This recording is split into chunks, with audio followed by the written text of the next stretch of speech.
Thank you for listening to Depictions Media Radio.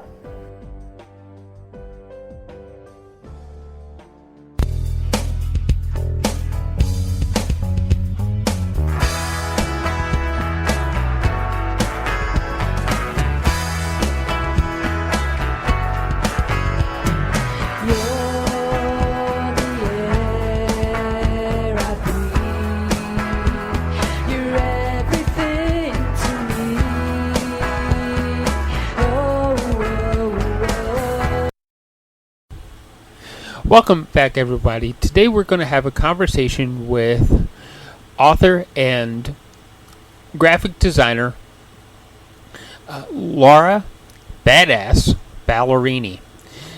Laura started out her career at the Calgary Herald, and she has moved forward through working with the Herald and her adventures till she now owns her own digital boutique, where she seamlessly weaves together unlikely array of stories and inspiring things about her into everything that she actually does. One of the things that makes Laura so amazing is her appreciation for art, and she has this thought that art and design is everywhere, including how we dress, talk, interact with the world. It's not just a painting hanging in the gallery. It is also the leaves hanging on the tree, a necklace around our neck. It's art, it's crafts, it's music, it's dance. It's so much more. Her thoughts about being creative. Her message would be, find your own creative outlet. We are all gifted. Albert Einstein was a brilliant musician. Louis Pasteur, a talented painter. Two of the greatest scientists that helped mold our modern era, right? And they performed art. But when they known for their skills in math, physics, and chemistry, honing their creative thinking makes us better in all aspects of life. So, she also wants us to know that we should nurture our own inner badass. You'll find Laura at Ballerini.com.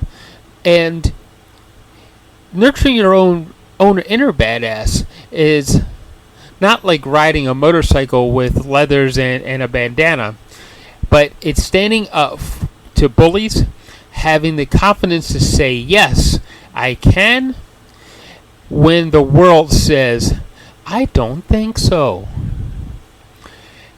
And losing your inhibition on the dance floor at the family wedding. Life is short, and we need to bravely embrace all aspects of our creativity. And like I said, Laura is a graphic designer.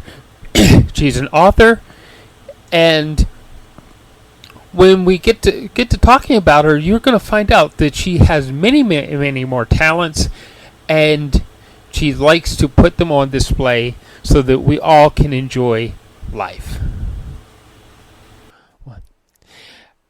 You know, I described you in your intro as being a badass, Laura, and thank you. It's like, how can an artist be a badass, right?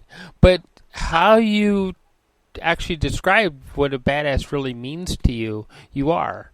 Maybe you can elaborate on some of your stories, because you said you alluded to some adversity and some really cool successes. Yeah, so the badass kind of monogram, or whatever you want to call it, for me is, and my website is badass-ballerini.com, just to get a plug in there. I went with it. I owned it. I literally owned the URL, because I thought, so I belong to this book storytelling group, and I was telling my stories, and one of the stories was I belonged to a networking group, and we had to switch nameplates one day and introduce ourselves as someone else in the group, I guess, to see if we were listening and we knew what the other people in the group were doing. Anyway, one fellow picked my name tag, and I thought, oh, good, what's he going to say about me? That I'm this amazing artist, and I've been a designer for all these years, and all this. And he stood up and he goes, "Hi, my name is Laura Ballerini, and I am the nicest and the quietest person in the group, and I get along with everyone." And it was a beautiful way to be described. And I respected it and I appreciated it. But I thought, I'm in a networking group full of business owners and, entrepreneurs, and I just got described as nice. And in retrospect, it's a beautiful way to be described. But I thought to myself, damn, I wish someone would describe me as a badass. So then I started thinking about my past and going, well, why would anyone see you as a badass? And then I thought, you know what, in my past, I recanted or recalled some stories, and one of them was when I was a little kid and I was on the playground and we were playing marbles, and some bully was trying to cheat me out of the marbles, and I stood up, and he was a big bully in the school, and I stood up to him, and he gulped, and I held my ground, and he backed off, and anyway, that marble story kind of stuck with me, and I thought, it's standing up to the bullies and the people that are trying to push you around, and here I am, this quiet, introverted little girl at the time, and I stood up to him, and I thought, that's badass. And then unfortunately, a couple of years ago, my mother had passed away, and it was the first funeral, the first, mother or father that had passed away in our family, and I wanted to do the eulogy. I just felt this need, and my sister-in-law phoned me one night, late at night, and she said, "Laura, you can't do the eulogy. You're too quiet and you're too shy." And I said, "No, I really feel the need to do this." And I know she said it she didn't want me to be embarrassed at the pulpit, falling into tears. But I said, "No, just watch me." And, then it was on the dance floor, and my daughter got married, and, I'm pretty shy and introverted. And I got on that dance floor, and I was, shaking my head or shaking my hips and my arms over my head, and I was having so much fun. And being a badass is sometimes just letting go, right? And it's just showing people that, yeah, I can do it, just watch me. So it was kind of 3 examples that I put into a story in one of the chapters in the book to talk about, we're all badass, and I think we should all find and nurture that inner badass. It's not a bad way. It's not wearing driving a Harley with leathers. It's standing up to the bully, and when someone says you can't do it, it's saying, just watch me. Yeah. And it's just letting your inhibitions go sometimes and just having fun, because we all know life is very short. Let's enjoy the time we have here. So that was my definition of, I'm a badass. Yeah. My question, though, you keep saying you're introverted. You wrote a book. You have a successful business. Are you really introverted? Or are you introverted in the way that did you need solitude to recharge? Possibly. I think I'm probably a trained extrovert, if that makes sense. Like I'm an introvert at heart. I need that quiet time, as you say, to recharge and really to find those creative outlets when I'm doing my creative work. But I guess I've learned to find my voice, and that's part of my book too. Is when I joined the storybook writing group, and they're going, "Laura, you have good stories," and I thought, well, what do I have to say? I don't have anything really to say. And she goes, "No, your stories make me laugh. Your stories make me cry." And it was like, all of a sudden I realized I have a voice. So I'm starting to use my voice, and it's taken me many decades to find the voice and talk. So I guess I'm probably a trained extrovert. I'm learning to use my voice to tell stories that, I'm finding people really resonate with these stories. And these are simple stories. I often say this isn't War and Peace. These are simple stories about everyday life, but so many people have said, "I didn't know you struggled in high school. I didn't know, that your grandma did this too. My grandma did that." People can relate to it. Yeah. And I think that's what storytelling is all about. Yeah. I think we've all at some point have been bullied. I know I was bullied. Mine was in a lunchroom in high school, and the kid just wouldn't let me get my lunch. It's like he figured that he was going to pick on the tallest, skinniest kid possible, and the badass moment was I'm hungry. I want food, and I threw him across the cafeteria. He was twice my size, but I didn't care. It's like I'm hungry. Get out my way. Yes, yeah, and I guess it worked, right? Yeah, it's like the whole school was like, he's a badass. We didn't even think that. He was the the shy wallflower, right? You know. Yeah. And So sometimes you get pushed too hard. And I mean, I'm not an advocate of physical violence or anything, but I wow. think, yeah, if you use your voice or use that attitude, sometimes it can get you far. Yeah. Just of course, if you believe in it, and I think you just have to really dig deep and really, find that badass Well, and use it when you need to. When you need to. My motto is always be kind. Be yeah. kind first, but sometimes you got to pull that badass out.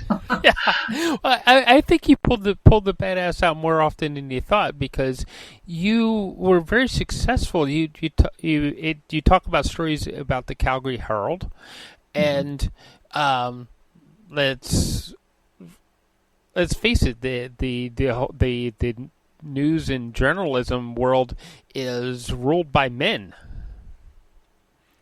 and you were successful.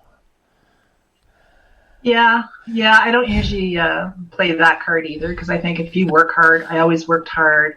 I had a I family and daycare at the Herald, and when I had to take the kids to the doctor or whatever if they were sick, I always made up my time. I always made sure that I didn't play that.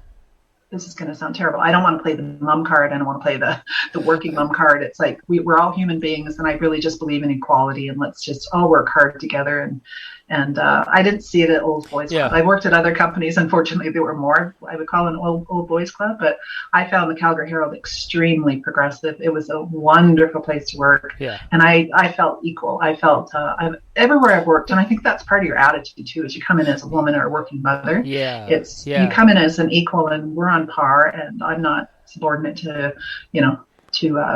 to other genders or that. But anyway, I just believe in equality across the board. I think you said it right there when you said attitude, that you went in with the attitude that I'm going to be equal to you and my work is going to be just as valuable as anybody else's. It wasn't a matter of like throwing down the feminist card or the mom card. It was I'm throwing down my work is valuable card. Right? Exactly. Yeah. And I've always believed that. I've always have had the confidence in my abilities. And that's probably why I chose the creative path for my career, because I thought was always something that made me happy. It was something I always knew I was good at. And it's something that, I've had a very successful career. So it's been something when you follow your heart, it pays off. Yeah. Yeah, exactly. What when you sit down to do a project, how do you approach that? Good question. It's not, if someone says, for example, I need a logo for blah, blah, blah, it's not like I sit down and start designing a logo. We actually do a discovery session because my clients know their business. They know who they are. They know what they do best and who their competitors are and all that. And I need to learn all that. So we sit down and just like you said, maybe I'm not an introvert. Like I say, I am a good listener, and I get the client to kind of talk. And we have a series of questions in that discovery session to go, who are your competitors? What's your key differentiator? What makes you stand out from the competitors? All those kind of questions.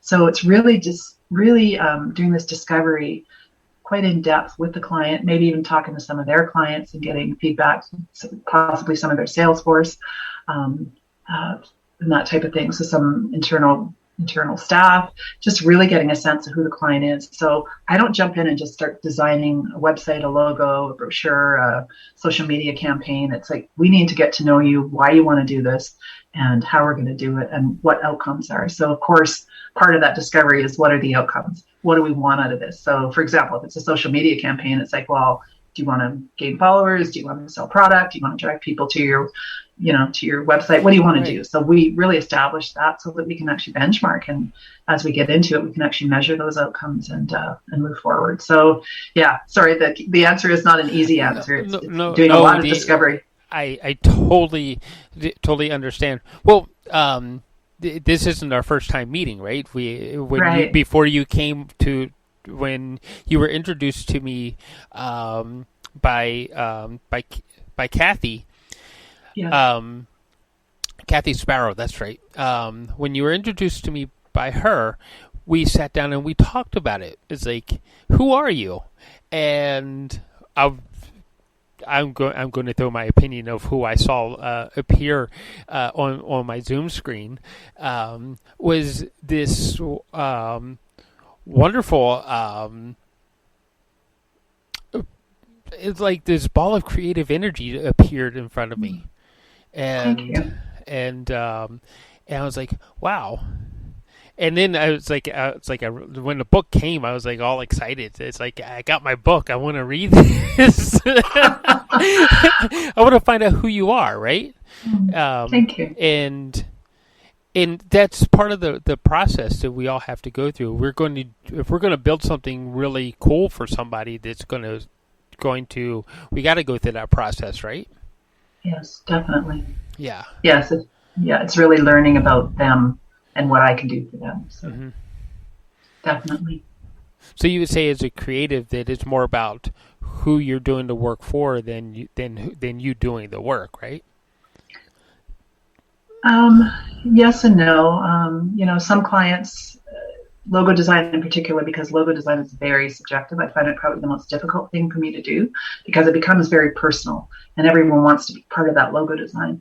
So yes, I do a discovery session. Yes, I ask lots of questions and do a lot of listening, do some designs, present. But I do find that sometimes the client wants to interject and become a designer. And that's where I have to insert myself as the designer and say, you hired me to do the design. We've gotten to this point. Logo design, like I say, is a journey. So it's kind of really reflecting on where we've been, why we're here, why we're at this point, and really asserting yourself as the designer and justifying all the decisions that you've made. Because like I say, logo design, I find is extremely emotional actually for clients. So it's really pulling in your expertise and really rationalizing why we're at the point we're at, and then making the client comfortable enough to move forward with where we're going, because logo design can go into so many different directions. So it's really keeping that on track. And that's something I feel like, it's kind of part mediator or collaborator, because logo design isn't designed by committee. So you have to work with the client, of course, find out what they want, but then of course keep them on track and almost mediate them and guide them through a path or through a journey so that we get to the right outcome at the end. And like I say, I don't strong arm anybody, but I try to persuade or really reflect on why we're at the point we're at and why we're going in this particular direction. So it's kind of quite interesting how we navigate through that process. Yeah. But why put so much into a logo? Well, I mean, the logo is part of your brand. Everyone thinks, or many people think the logo is your brand, but the brand is so many more things. But the logo is very reflective, and I think it is very important. And, and the particular client that I'm working with right now, they want to do something really modern with lots of gradients and lots of this and lots of that, make sure it looks good in a favicon, the little tab in your website. And it's like, that's all great, but let's make sure that this logo is going to get you through, have the longevity and the classic look and feel, as well as that modern look and feel to get you through the next 10, 20 years. Because sure, we can redesign logos every 5 years, but that gets really expensive. So I like to design a logo that's going to last and represent the company for a long time. And then of course, that's kind of the foundation, perhaps, if you will, to the brand. And then everything spins out of that. So I do feel the logo is very critical. It is the personality, the starting point for the brand. And then all the colors and all the taglines and all the websites and social all comes out of that. But that is kind of the foundation to the brand in many ways. So I do think the logo is a very critical time. It's a critical time of development, and I want the clients to be happy. But at the end of the day, design by committee doesn't work. Let's make sure we're getting the right brand out there. So, I don't want to harp on logo design, but I do find that the most challenging in so many ways. I'm not really wanting to harp on logo design, but since you brought logo up a couple times, it sounds like it's a reflection of how you want to work with people and how you in describing your process of how you work with people, because even as an artist, no matter if it's film, sound, graphics, or photography, if you don't know who the person is, you can't bring out what they want to represent. Exactly. No, that's a very good point. Sometimes clients are very close and they're kind of navel navel gazing. So they're kind of almost too close to it. So as a designer, I like to think that I pull that out and I can represent them from the outside looking in and listen to the things and ask the questions that maybe other people aren't asking.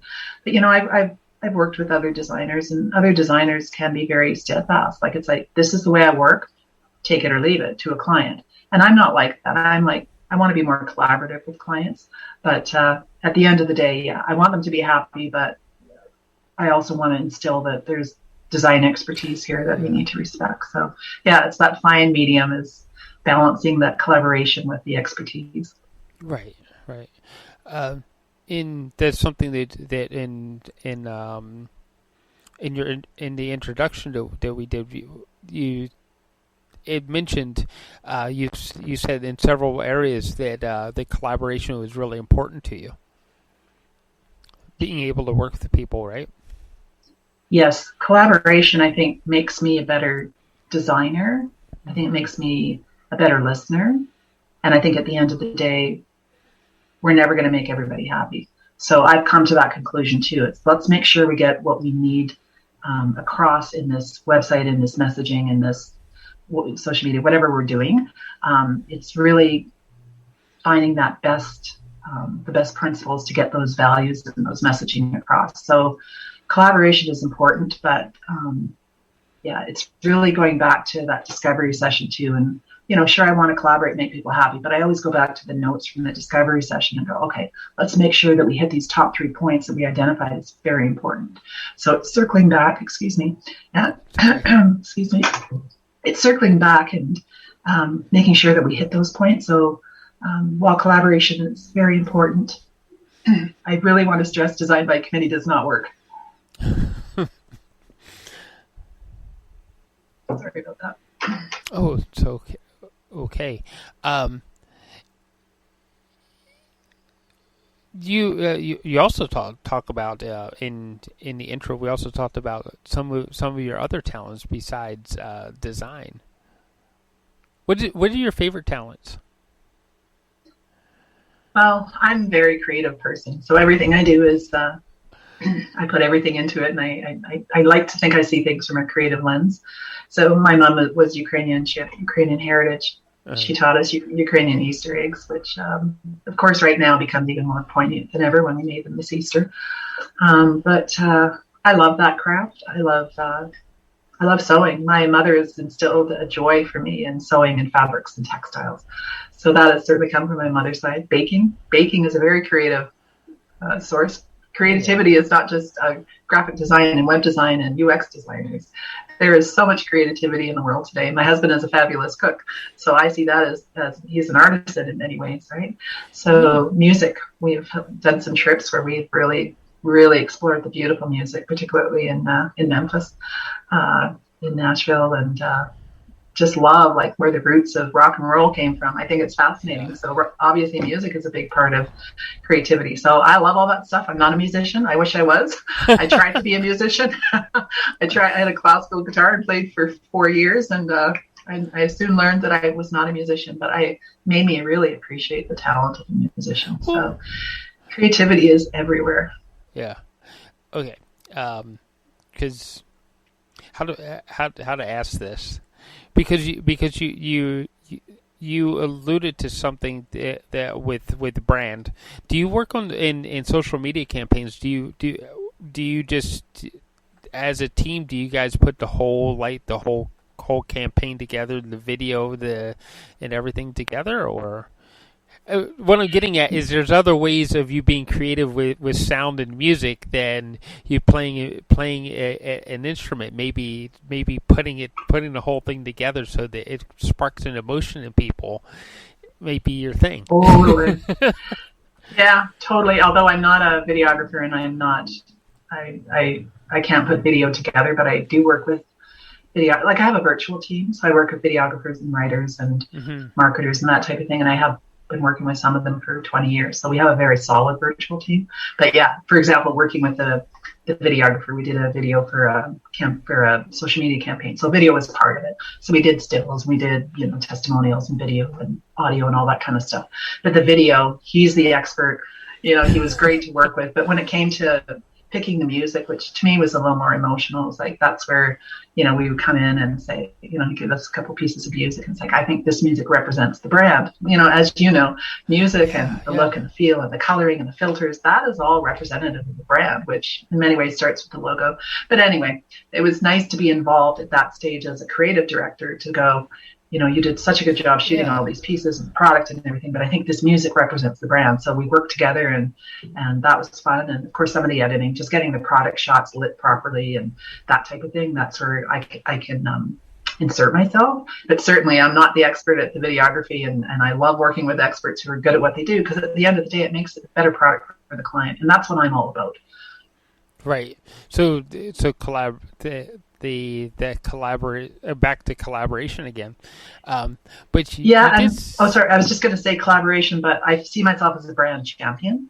So the videographer might not understand the brand as much as I understand the brand, because perhaps I've been working with it for years with the client.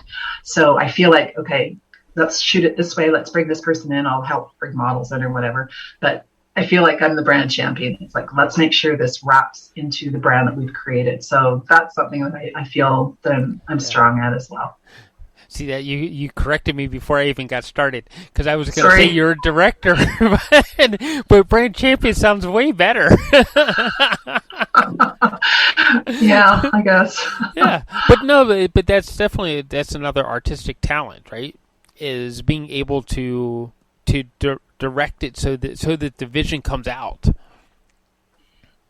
Definitely, and I think it's just pulling all those pieces together and making sure that brand is very solid and very, very true to what we've developed so far. Mm-hmm. Yeah, it sounds like you also have a lot of fun doing that. I love it because it's there's so many different elements, right? Like for me as a graphic designer, sure, I'm counting pixels most of the day, but when it's video, it's like, oh, I get to watch these moving pixels, right? So now there's audio and there's video and there's music and there's, like I say, product shots, or there's let's direct, how the model's going to come into the shot and use the product. That's all so exciting. And it, like I say, I love to work with experts who know that, because that's where the magic happens. And if I can just help tweak it and, kind of direct it a little bit as far as the brand, I love that. That's very exciting. And it's more than just pixels on a screen. It's a lot of moving parts. Yeah. I'm glad you said that. It's more than just pixels on the screen. Well, what's the most fun you ever had on a project? Oh, that's a good question. We used to work for I don't know if it's fun, but it was, for me, it was important work. We worked with a municipality out of Edmonton, actually, and a municipal association.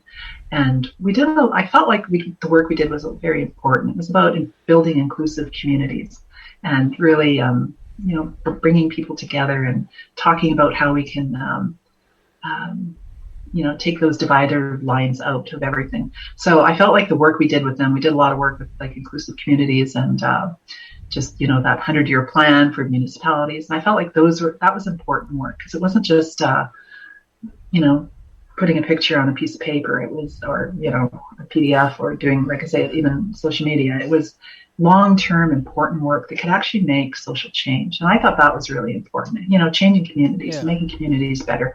I thought that was important work. So for me, it was fun because I felt like my heart and soul were part of those projects.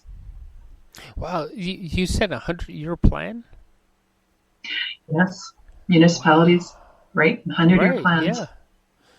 Yeah. So do you feel that gives you longevity also?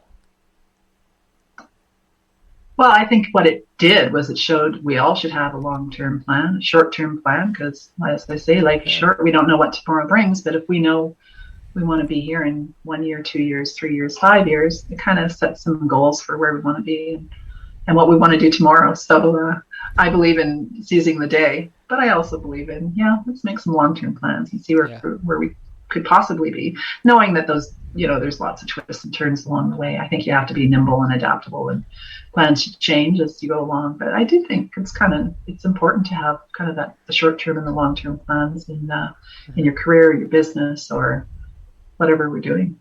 Yeah. Family life even. Yeah. I like what you said also about seizing the moment too. It's like it's good to have the plans, but don't you think it's important to focus on the now also? Absolutely. Yeah, it's critical. I know some people that we used to see their kids quite often, and they never had a plan. The plan always changed. Even what are we going to have for supper, or where are we going to go today, or what's the day look like? Like, they never knew. And it was like, okay, today we're going to do this, this, and this. And it was important for those little kids to know what they were going to have for lunch and what they were going to have for supper. Or we talk about, what do you guys want? What do you guys want to do? Do you want to do barbecue for supper? So it's kind of like, some people never have a plan. As simple as, how is the day going to pan out?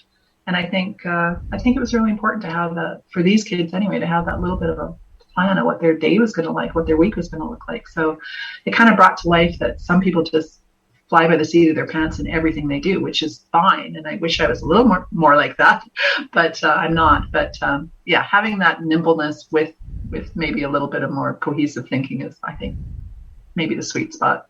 Yeah.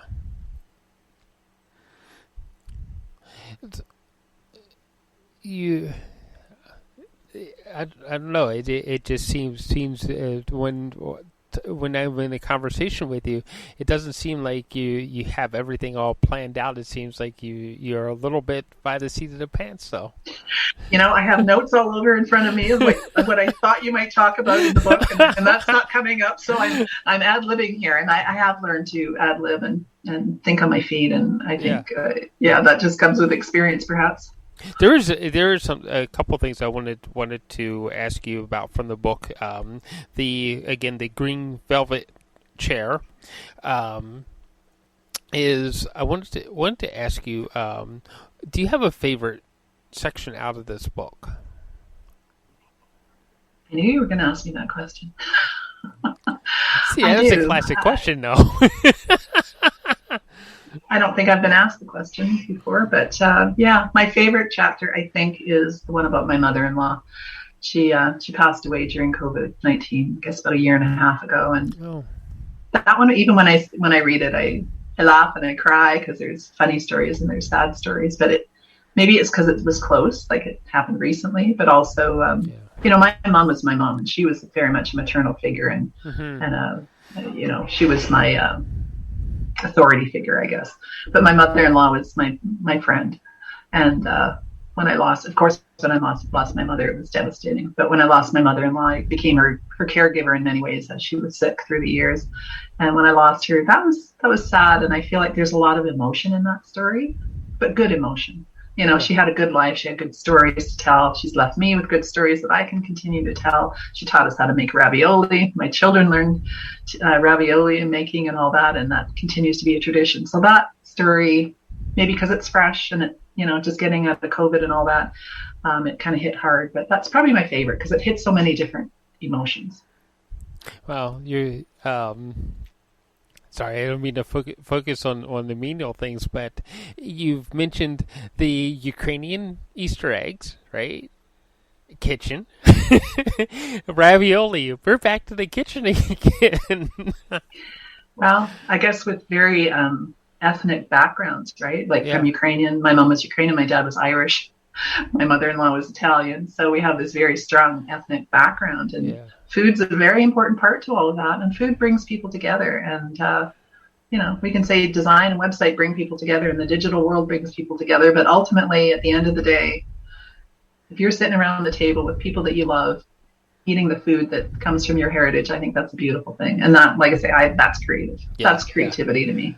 Oh, yeah. I totally agree with that. I come from a very, very varied background myself. We share too, the Ukrainian and the Italian. Oh, beautiful. You used to have pasta and cabbage rolls, right? Yes. My favorite. Yeah. So, food, and I know for my house, when we bring business people around and everything, I I'm standing at the barbecue. You know, Yeah. um, Best spot in the house. yeah. It's kind of open and everything, and we can have a lot of people gather. And Yes. two, it's to maybe you can agree with this, that creativity is also sharing love. Yes. Yes, absolutely. So, and food Yeah. is it. You can be creative as heck and share that love, right? So, Yeah, no, I agree. I yeah, agree. yeah.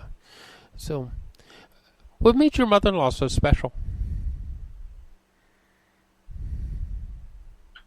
Um, I think we were similar people. She was kind of quiet and well, she was very glamorous. She was a very glamorous woman. When she was young, she looked like a movie star. She was very beautiful. But she was just a very family oriented person, and her career was she worked in the laundry room of the hospital. She was had a very humble, if you talk about a menial job, but I think it was a very important job. Especially, we see all these unsung heroes through COVID and all these, healthcare workers working so hard to keep all these people healthy, and clean laundry is part of that. So again, I don't see really menial jobs in the world. I see very important jobs that all of us have to do, and I think that's what makes the world go around. So I guess what was special is I found her very, and a not vision very glamorous woman, and a very, very kind person who always put family first. And I think that was what kind of inspired me too. My mother inspired me in very many ways, but mother-in-law inspired me in different ways. Yeah. What was one of the most inspiring things that your mother did for you? Well, definitely the love of textiles. I have a granddaughter. I try to sew. I don't have the same talent as my mother, but I try to sew her cute little outfits and stuff like that. Again, she taught me the power of vision. And I was a little kid when she picked up that the piece of junk chair in the farmer's field that she transposed into this beautiful green velvet chair that none of us saw. That was the power of vision. So that is one thing and many times she was kind of a woman that was almost a rebel in a way. She had so many ideas and so many things to do, but she was a housewife, right, in the 60s. So I think she was a little frustrated. She took on so many projects. And I remember so many people like hurting her, but kind of scoffing a little bit, going, "What do you do with that?" And it wasn't the chair; it was ornaments. It was stuff that she house, and people would go, "What is that?" And she made us appreciate. But she had a vision in her head that no one else could see, and she probably didn't articulate it very well. But at the end of the day, she was so creative with so many things, and in our home was beautifully decorated with all her talents. So I would say the power of vision was inspired in me, and the power to get past the scoffing. I think we've all taken on projects or doing things where people have said that to me too. Even, Laura, why are you writing a book? Why are you writing a book? It's the same thing. It's like, I got stories to tell. Just watch me. So it's kind of that tenacity to go, I have a vision and you don't see it and you don't understand it, but just watch me. So the badass in you, is that also a part of you that says, when somebody says you can't or you shouldn't, is the one that says, I'm going to do it anyway, just to show that I can and I should. Like a defiance? No, I wouldn't say it's defiant, because I have the idea. I'm pretty headstrong. I'm pretty stubborn. But if I get an idea in my head and I think it's a good idea, yeah, I push it forward. But I don't think it's a sense of defiance. It's more, you're doubting me, and I see that, and it's not important to me to prove what you think I can or cannot do. Mm-hmm. But maybe it does push me a little bit to go. I mean, I have said, just watch me. When I did my mother's eulogy, that was very much a just watch me moment. And that turned out to be a very good moment. Mm. What is your vision for the Just picture the most wonderful world that we could have around us. What would that look like to you? Peace, of course. Respecting each other, being kind to each other. And I think really, especially in this day and age, there's so many we identify as so many different things. And I think it's respecting and knowing that we all need to find that inner happiness. No matter how we identify or how we see ourselves in the world, let's respect that. I think that's so important. And I think that's really missing. We're all kind of a volatile time. And, I would like to see peace and tranquility and kindness in the world. And I try to do that myself. And I think most of us try to do that. But sometimes, sometimes you get triggered and you got to pull back and just focus on the kindness. And we're all here. We're all struggling in our own little way. And we've all got our own challenges. And I think it's just really, prodding each other along and encouraging each other along that path, whatever path it is. Yeah. What's the ultimate goal that you want for your client when they work with you? Well, the client's goal is always to make more money, to sell product, to have brand awareness, to, be recognized in the marketplace. So whatever we identify as that really unique, or all the above. So it's whatever we identify in that discovery session. But again, it's being nimble. We might have a discovery session 3 months ago and say we want this, this, and this. And then once we get into a campaign or a project, we go, you know what? Things have changed. The market has changed. My clients have changed.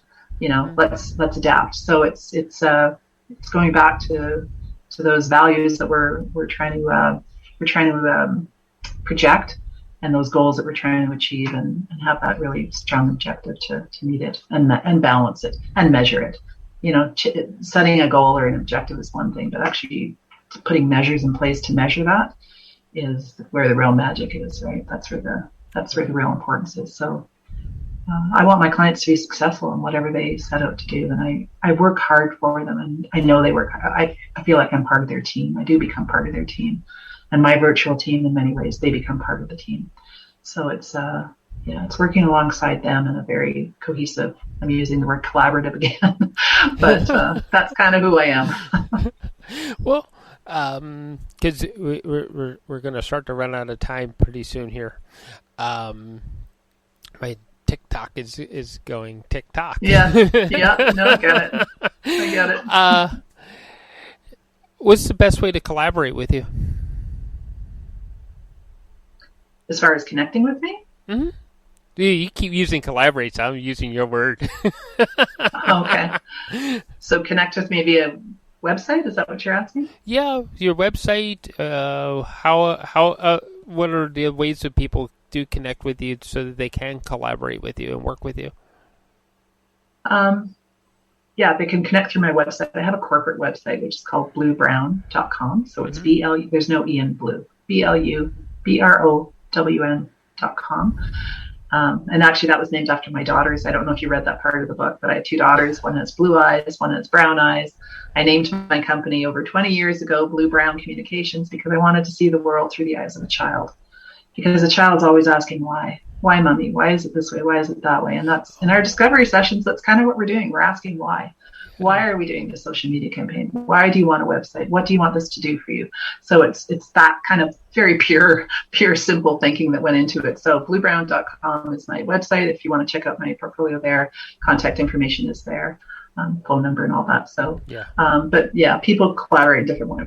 I meet people in networking groups and various things like that. So that's kind of how I meet and hopefully instill some trust. I think trust is a big thing, especially nowadays.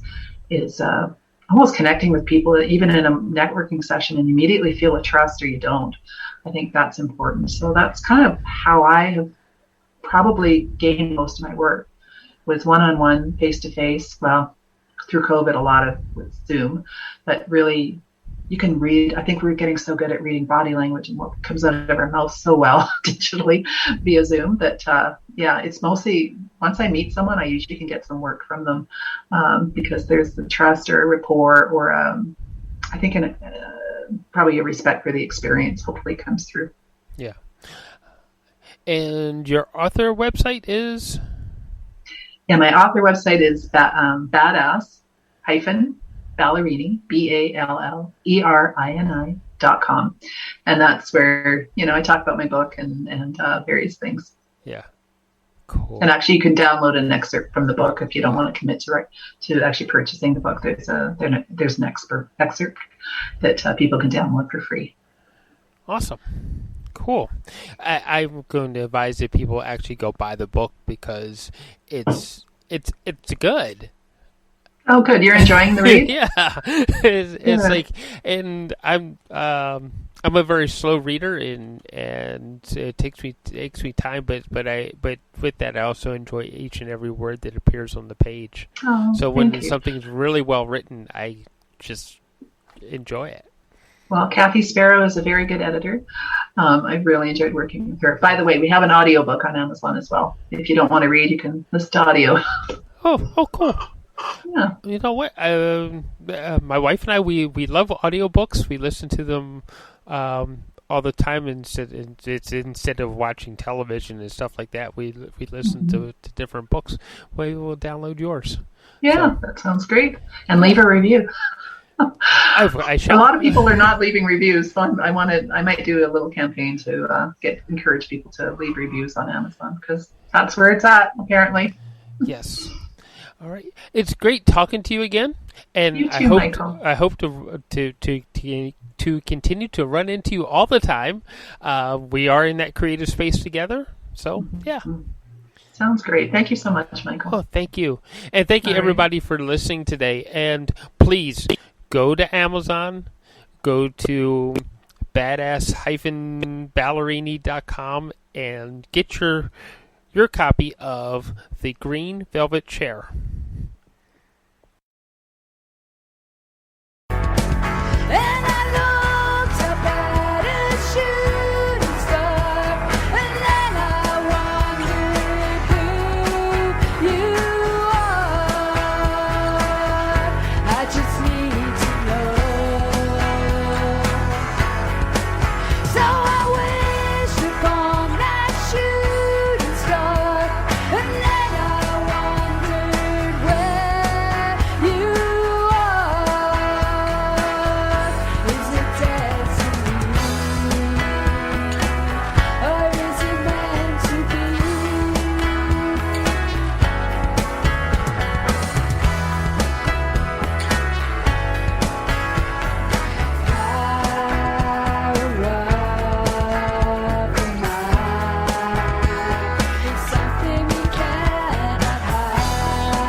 This show has been produced by Depictions Media.